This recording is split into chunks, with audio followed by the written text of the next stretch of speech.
Hello everyone, here's our ingredients for this dish. So I've got a bag of spinach here, some feta cheese, a roll of pre-made puff pastry, and just a bit of chilli, that's optional. You can use salt and pepper if you'd like to, or herbs, it's entirely up to you, but these are the basic ingredients.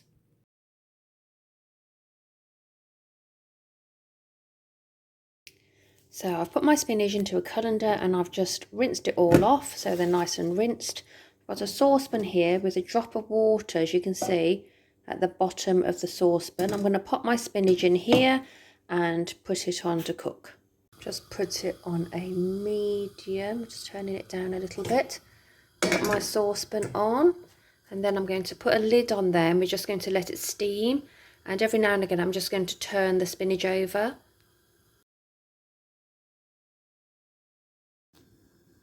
Right, it's been bubbling away for a few minutes. I'm just going to take the lid off. Then I'm just going to turn the spinach over, just mix it around a bit so the other side can cook. There we go, won't be much longer now, and then we can drain it once it's cooked.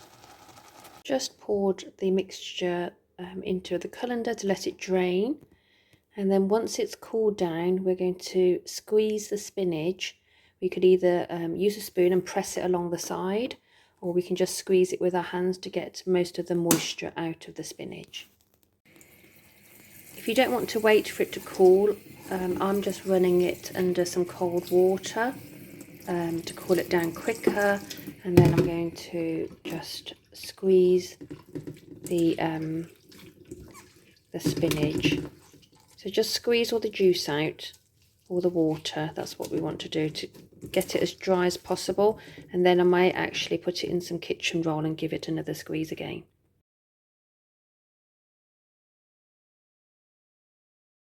Here's my feta cheese that I've roughly cut out. As you can see, it's just small little pieces here that I've chopped roughly. I've taken the puff pastry out of the packaging. It doesn't have to be this brand, it can be any brand you like. Normally it will come with this greaseproof paper and it's sort of rolled in. So we're just going to open it up. So here's the pastry once I've unrolled it, and I've put it sort of lengthways across the table.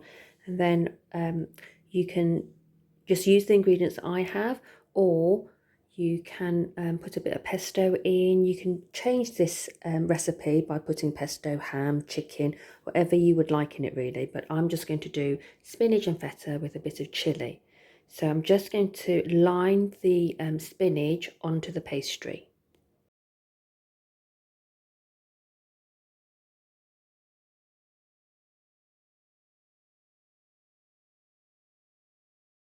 Now I have placed the feta cheese on top. So when you pick up the feta cheese, just crumble it in between your fingers, and it should look a bit like this.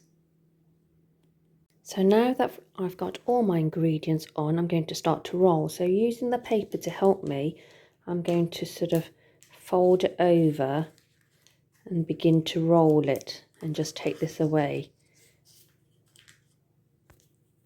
Once you get started, it's easier to roll. So all I've done is I've put the paper around and pushed it across, and then I've started to roll it. So we'll just carry on to the end. I'm sorry I can't show you. I don't have a phone stand at the moment.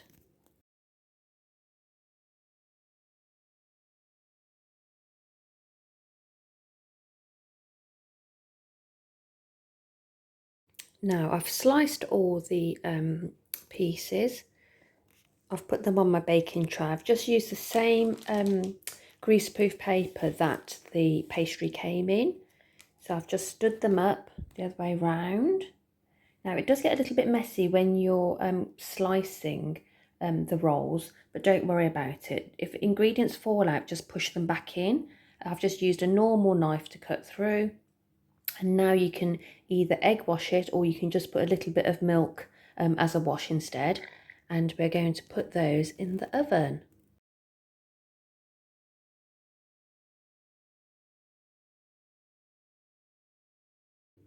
So I've given mine just a milk wash around the pastry, and then I've sprinkled some more chili flakes on the top. So they go into a preheated oven on 200 Celsius and they go in for 20 minutes. That's a fan oven, so you'll have to adjust depending on your oven. Just keep an eye on them, and when they go golden brown, that's when it's time to bring them out. Here are the rolls straight out of the oven. So you can see they've gone a sort of golden colour, so you know they're cooked thoroughly. As I said, these are my spinach, feta and chilli ones. You can change the recipe as always, so you might like to try some green pesto with some ham. You can put pepper, sweet corn, just experiment a little. So good luck with those. I hope they all work out for you. You can eat them warm, or you can put them in a tub and put them in the fridge, and they're great for packed lunch. So good luck, have a go.